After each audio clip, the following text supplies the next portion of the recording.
So there are a few things that it is our desire to help you reconfirm within yourself today. First, it would be nice if you could accept the existence of this vortex of creation. And it would be even nicer if you could see it as we see it, as your present tense of creation. So that when your friend says to you, I don't see any improvement in your life, you can stand firmly inside your vortex of creation and say, that's because it's not visible to those who are outside the vortex. And they will say, have you seen a doctor lately? And you will say there are no doctors in the vortex of creation.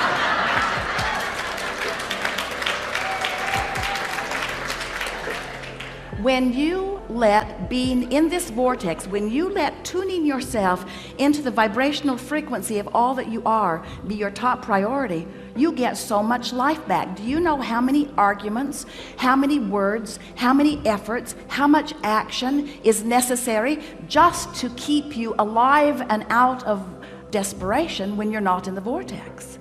In other words, it's a big effort to live this life when you're counting on your words and your action and your effort to make it happen. It's interesting, you could just have a conversation with one very well-meaning mother about her child that she adores more than life itself, and listen to all of the gyrations that she is going through in order to sort of kind of understand what's going on with her little boy and put it in the proper perspective, when really all she needs to do is step away from whatever's bothering him and away from whatever's bothering her and focus upon something that gives her access to the vortex, and from inside the vortex everything's clear. You cannot lead from behind.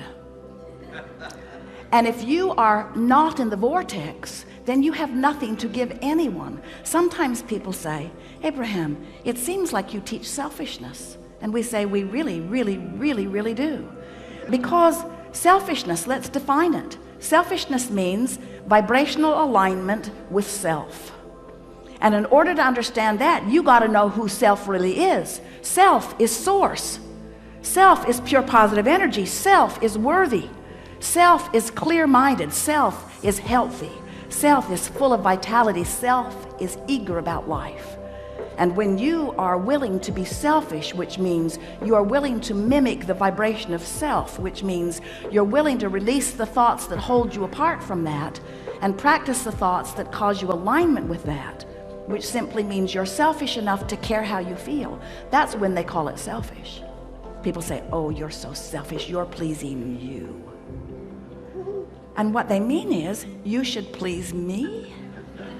You're selfish because you please you, and I'm not selfish because I think you should please me instead of you? There's some screwy reasoning going on. And every time it matters to you to please them instead of you, oh, it's such short-term gain, such short-term gain. Because when you care about how someone else feels or how they are responding to you, so you behave in order to affect their response to you, you do them a very big disservice, because you teach them that through action and demand or cajole or control or power, that they can wrestle their life to the ground. And there's hardly going to be anybody as cooperative as you. Think about it. Have you ever had someone who was so cooperative they'd just do anything for you, and then they were the only one who would behave that way? So you just had that one friend? Often it was your mother. You weren't really ready for the world, were you? But when you show yourself that you have the power to come into alignment, not just with who you were before you were born, but with all that you've become ever since, not just with you and all you've become, but with Source itself. When you show yourself that by being selfish, which means by reaching for the best feeling thought you can find on whatever subject is active, when you care about being in the vortex, you care about being in concert with the energy that creates worlds. And one who's in the vortex, one who's in alignment with that energy, is more powerful than millions who are not. It's such an interesting thing to watch what goes on in your planet, because you are so good at step one. Most of you have made such a career out of step one.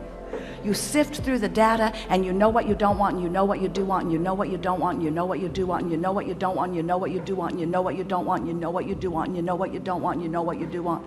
And sources over here, knowing what you want, being what you want, sending out a signal of what you want. Law of attraction's over here, gathering what you want, gathering what you want, gathering what you want, gathering what you want. You're over here.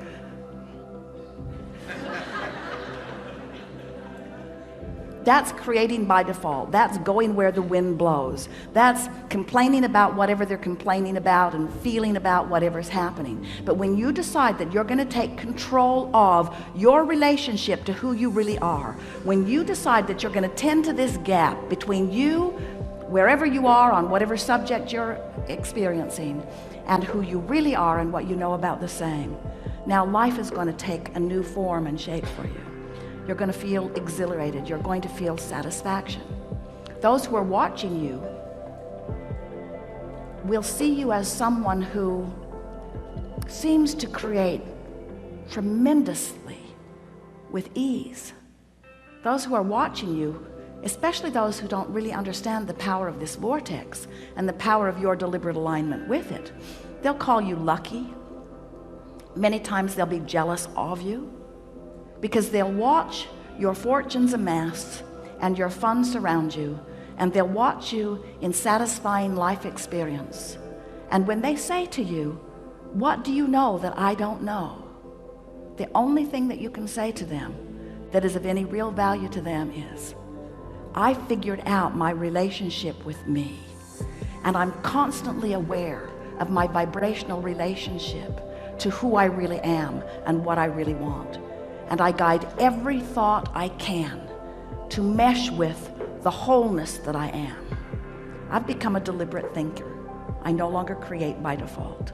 I think on purpose, I speak on purpose, I act on purpose, and I don't do any of it unless I'm in the vortex. What do you mean? What's a vortex? What do you mean? What is a vortex? A vortex is a vibrational state of being that is the precursor of all positive motion forward, of all that is. It's like encapsulated, condensed, straight up source. It's pure positive energy. It's the holding tank. It's the anchor. It's the touchstone. It's the place where all dreams and wishes and hopes are held until we find vibrational alignment with it. It's the eternal pool of well-being to which each of us have added mightily along the path of our physical experience. So this vortex, it is a reality even though you can't see it, but you can feel it. You know how your dog hears things you can't hear and smells things you don't want to smell? Because your dog has more acute sensitivity to sound than you do. Sound is just vibration, and hearing is just translating it. Smelling is just translating vibration. This vortex is something that while you can't see it, and while you may not be able to hear it, when you get in the vicinity of it, you can feel the deliciousness of it. And when you are far from it, you can feel the discord of not being close to it. Do you know that everything you feel all day, every day, is nothing more than feedback about your proximity to your vortex? So when you feel really ornery, you're vibrationally speaking not near your vortex. When you feel hopeful, you're right on the brink of it. In fact, this door to the vortex, this imaginary door in Abraham's fairy tale of the vortex, this vibrational entry point is somewhere between hope and belief. So when you feel hopeful about something, you're so in the vicinity that you'll be called in, you'll be swept in. Law of attraction will take you in. Law of attraction will take you in when there is not enough resistance to hold you out. How's that? If you weren't doing that thing you do that holds you apart from your vortex would take you in every time. When you slumber, in you go. But you wake up right where you were when you went in. If you go to sleep in the vortex, you wake up in the vortex. If you go to sleep not in the vortex, you wake up not in the vortex. Have you ever had an experience where you're ornery when you go to sleep? You sleep all night, you sleep pretty good, you wake up, still ornery. So the vortex is the source of well-being, calling you home, so to speak, calling you to all that you've created. And when you are not clinging with resistance to some thought that keeps you from it, it takes you right in. So really, when we say we want you to get into the vortex, what we really mean, a much more accurate way of saying it is, we want you to stop doing that thing you do that keeps the vortex from taking you in easily. Oh, you're going, you're just not going willingly sometimes. In other words, when you croak, in you go. So wonderful to watch you die.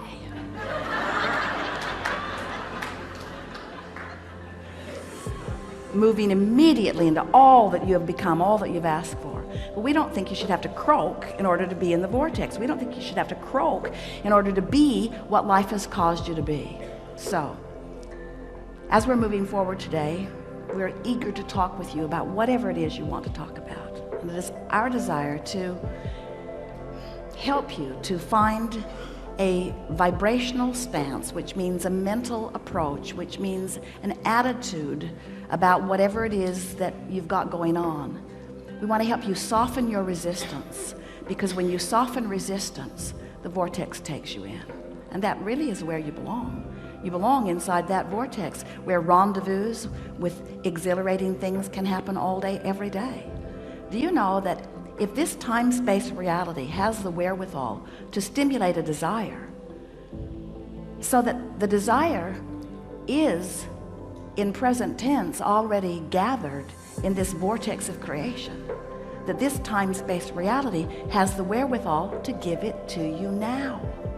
And the only reason there is a gap between you putting it in the vortex and it showing up where you and others can see it and smell it and hear it and taste it and touch it is because you've got more resistance about the subject going on than you do belief or expectation about the subject. That's all. You just got to move yourself into more expectation.